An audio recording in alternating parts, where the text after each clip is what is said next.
मौसम से जुड़ी सटीक जानकारी और खबरों के लिए हमारे YouTube चैनल को सब्सक्राइब करें और बेल आइकन दबाकर हर खबर पर रखें नजर। स्काईमेट वेदर में आप सभी का स्वागत है। मेरा नाम महेश पलावत है। अब हम देखेंगे कि मानसून की चाल क्या होने वाली है, यानी मानसून कब आने वाला है। अभी तो प्री मानसून गतिविधियां हैं और ये प्री मानसून वेदर एक्टिविटी बहुत ज्यादा तेजी पकड़ रही है। मूसलाधार बारिश हो रही है। ऐसा लग रहा है कि मानसून आ गया और झमाझम बारिश देश के कई राज्यों में आपको दिखाई देगी। खास करके कर्नाटक, महाराष्ट्र, ये जो इलाके हैं सबसे ज्यादा भारी बारिश देखेंगे।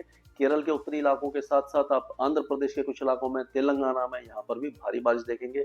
पश्चिम बंगाल के साथ साथ पूर्वी बिहार से लेकर के पूर्वोत्तर राज्यों में भी भारी बारिश, बिजली की गरज चमक, तेज हवाएं और बिजली गिरने की संभावना दिखाई दे रही है। और कई जगह पर यह जल भराव होगा, मूसलाधार बारिश आपको दिखाई देगी। यानी प्री मानसून गतिविधि काफी ज्यादा होगी, यानी कि मानसून से आने की पहले की जो बारिश है यानी बहुत ज्यादा तेज होने वाली है। इतना तगड़ा प्री मानसून ये मानसून से पहले बहुत कम देखने को मिलता है। और इस बार ऐसा लग रहा है कि मानसून 2009 के बाद जो सबसे पहले आया था, उसके बाद 2025 में भी समय से काफी ज्यादा पहले आएगा।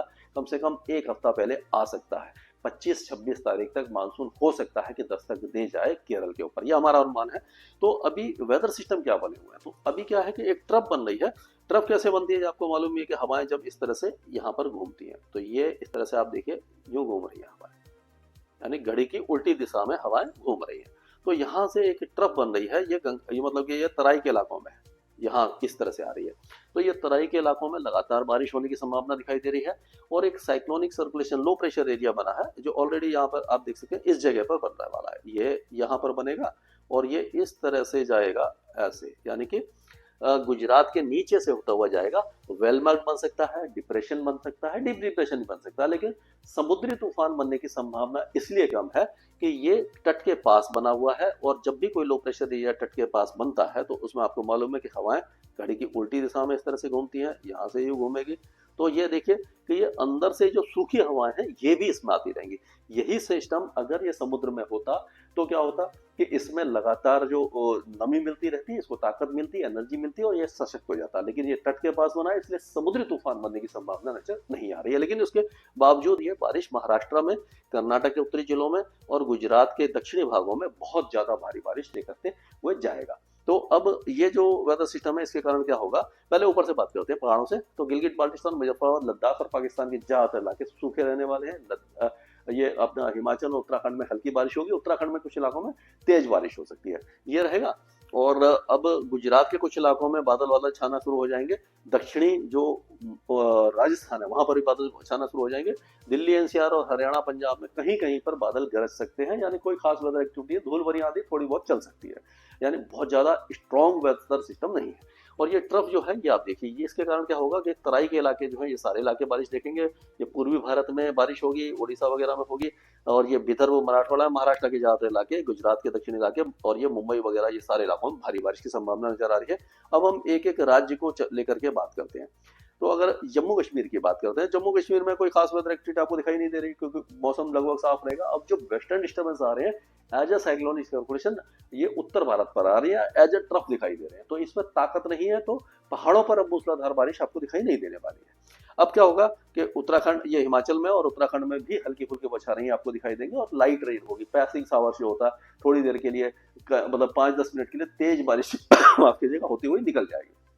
वैसे हमने देखा था कि कल परसों ये ओले वगैरह, हल्के फुल्के ओला वृष्टि वगैरह, ये आपका जो धर्मशाला वगैरह उसके आसपास के इलाकों में देखने को मिली थी।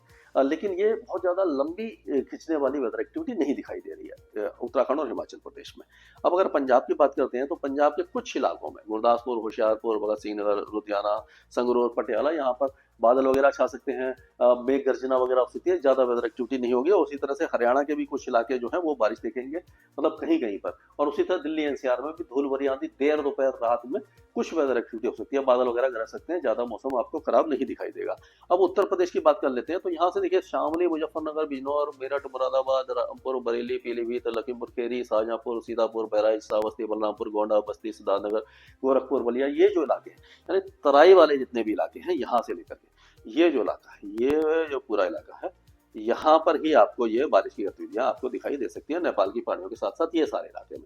तो ये यहाँ पर क्योंकि ट्रफ यहाँ पर आ रही है तो यहाँ पर बारिश की गतिविधियां होंगी और कुछ इलाकों में बादल गरजेंगे, तेज हवाएं भी चल सकती है, इस तरह का वेदर रहने की संभावना दिखाई दे रही है। और 1-2 दिनों के बाद आपका आजमगढ़, जौनपुर और ये मिर्जापुर, वाराणसी, ये जो इलाके हैं, ये पूरे इलाके, सोनभद्र वगैरह पूर्वी इलाकों में भी हल्की फुल्की बारिश की गतिविधियां हो जाएंगी। ये इस तरह का वेदर रहेगा।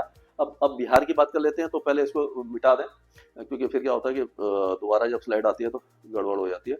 तो ये, हाँ, इसको मिटा देते हैं। तो अभी क्या होगा कि बिहार की अगर हम बात करें, तो बिहार के भी जो इलाके हैं, पश्चिम चंपारण, पूर्वी चंपारण, गोपालगंज, सीहोर, सीतामढ़ी, मुजफ्फरपुर, दरभंगा, मधुबनी, सुपौल, सहरसा, ये जो इलाके हैं पूरे आपके, ये जो अररिया, किशनगंज, बोरिया, माधोपुर, कटिहार, यहाँ पर बारिश की गतिविधियां लगातार जारी रहने वाली है। और हो सकता है कि 1-2 दिन बाद ये समस्तीपुर, सहरसा, बेगूसराय, नालंदा, नवादा, शेखपुरा, लखीसराय, मुंगेर, जमुई, भागलपुर और बांका में भी बारिश की गतिविधियां हो जाए। अब अगर झारखंड की बात करते हैं, तो झारखंड में भी ये गोडा, पाकुड़, दुमका, देवगढ़, जमतारा, गेडी, धनबाद, बोकारो और ये जो पश्चिमी चंपारण, पूर्वी चंपारण और रांची, खूंटी और जमशेदपुर में बारिश की संभावना दिखाई दे रही है। बहुत ज्यादा हैवी रेन नहीं होगी, लेकिन हाँ, वेदर एक्टिविटी आपको जरूर दिखाई दे जाएगी। अब पश्चिम बंगाल की बात कर लेते हैं, तो पश्चिम बंगाल में सबसे ज्यादा भारी बारिश जो होगी वो आपकी कलिम्पोंग, दार्जिलिंग, जलपाईगुड़ी, अलीपुरद्वार, कोचबिहार, उत्तर दिनाजपुर, दक्षिण दिनाजपुर, मालदा, ये जो इलाका है यहाँ पर ज्यादा होगी। बाकी जो दक्षिणी इलाके हैं यहाँ पर भी बारिश होगी, लेकिन लगातार नहीं होगी। कल आपने देखा होगा कि बहुत तेज बारिश हुई थी, कुछ इलाकों में ओले जैसे भी गिरे थे, हवाएं भी तेज चली, तो ये इस तरह का वेदर बीच बीच में आता रहेगा। और पूर्वोत्तर राज्यों में सिक्किम से लेकर के ये जो पूर्वी पश्चिमी असम और ये मेघालय, यहाँ पर भारी बारिश होगी। उत्तरी बांग्लादेश में भी भारी बारिश होगी। बाकी इलाकों में हल्की से मध्यम बारिश होगी, यानी कि बारिश की गतिविधियां यहाँ पर लगातार मानसून आने तक चलने वाली है। अब चलते हैं हम राजस्थान की तरफ। तो राजस्थान में गंगानगर, बीकानेर, चूरू, हनुमानगढ़, झुंझुनू, सीकर, अलवर, जोधपुर, बाड़मेर, जालौर, सिरोही, पाली, ये सारे इलाके सूखे और गर्म रहेंगे, काफी ज्यादा गर्म रहेंगे।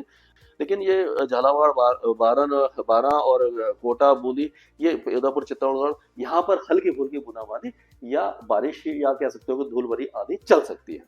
अब अगर मध्य प्रदेश की बात कर लें, तो मध्य प्रदेश में भी जो बारिश है वो ये हो सकता है कि धार, मरवानी, बिलासपुर, बुरहानपुर, बैतूल, हरदा, ये जो छिंदवाड़ा, सिवनी, मांडला, डिंडोरी, यहाँ पर कुछ वेदर एक्टिविटी हो सकती है। बाकी इलाके सूखे रहेंगे, गर्म रहेंगे। छत्तीसगढ़ में भी अब बारिश की गतिविधियां बढ़ सकती हैं, खास करके दक्षिणी इलाकों में बीजापुर, बस्तर, दांतेवाड़ा, बलौद, बाजार, धमतरी, दुर्ग, राजनांदगांव, रायपुर वगैरह, यहाँ पर कुछ वेदर एक्टिविटी हो सकती है। उत्तरी जो इलाके हैं वो लगभग सूखे रहेंगे। अब अगर उड़ीसा की बात करें, तो उड़ीसा में क्या है कि 1-2 दिनों में अब बारिश की गतिविधि यहाँ पर बढ़ जाएगी। हालांकि बहुत भारी बारिश नहीं होगी, कई इलाकों में लाइट टू मॉडरेट रेन आपको दिखाई देगी, यानी बादल छाए रहेंगे, गर्मी से कुछ राहत मिलेगी, मूसलाधार बारिश आपको दिखाई नहीं देने वाली है।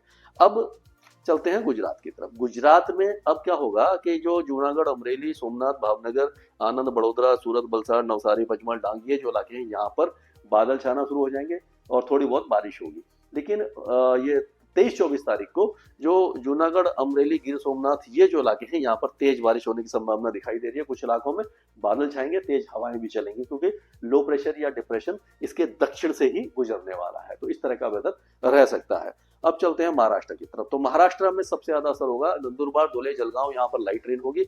नासिक में भी तेज बारिश हो सकती है, लेकिन पालघर, थाने, मुंबई और ये आपका रायगढ़, पुणे, ये अहमदनगर, संभाजीनगर और सतारा, सांगली, सिंधुदुर्ग, रत्नागिरी, अलीबाग और महाबलेश्वर, ये जो इलाके हैं कोल्हापुर तक, यहाँ पर भारी बारिश, मूसलाधार बारिश, रेड अलर्ट सिचुएशन रहने की संभावना दिखाई दे रही है। बाकी जो ये बीड़ है, परभनी, जलना, हिंगोली, नांदेड़, उस्मानाबाद, लातूर, सोलापुर, यहाँ पर भी लाइट टू मॉडरेट रेन होगी। विदर्भ में हल्की बारिश होगी। अब तेलंगाना की बात करें, तो तेलंगाना के भी कई इलाके बारिश देखेंगे, लेकिन भारी से अति भारी बारिश नहीं होगी, लाइट टू मॉडरेट रेन होगी। 1-2 स्थानों पर तेज बारिश भी हो सकती है, लेकिन ओवरऑल जो इंटेंसिटी है महाराष्ट्र के इलाके बनस्पत काफी ज्यादा कम होगी। ये रायलसीमा में बारिश की गतिविधियां अभी 1-2 दिनों तक कुर्नूल, प्रकाशम, अनंतपुर, चित्तूर वगैरह में चलेगी। बाकी जो कोस्टल आंध्र प्रदेश से लाइट टू मॉडरेट रेन होगी।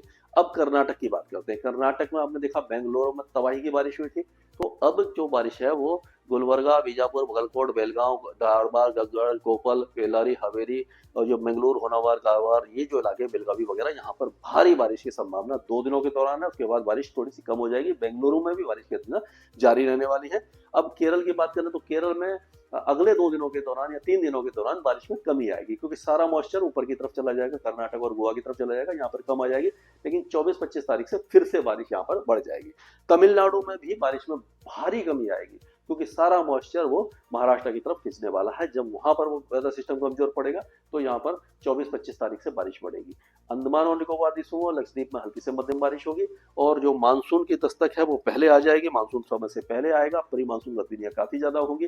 राजस्थान, पंजाब, हरियाणा और दिल्ली में गर्मी होगी, बाकी इलाके थोड़े से ठीक रहेंगे। खास करके गुजरात के दक्षिणी इलाके, महाराष्ट्र, यहाँ पर बहुत ज्यादा तेज बारिश है और यहाँ पर टेम्परेचर काफी हद तक नीचे गिर जाएंगे और मानसून से आने से पहले जो प्री मानसून गतिविधियां हैं वो झमाझम बारिश कई राज्य देखने वाले हैं। स्काईमेट वेदर में अभी के लिए इतना ही। आज ही डाउनलोड करें स्काईमेट मोबाइल ऐप, पूछे मौसम का हाल अपनी पसंदीदा भाषा में और रहे बाकियों से एक कदम आगे।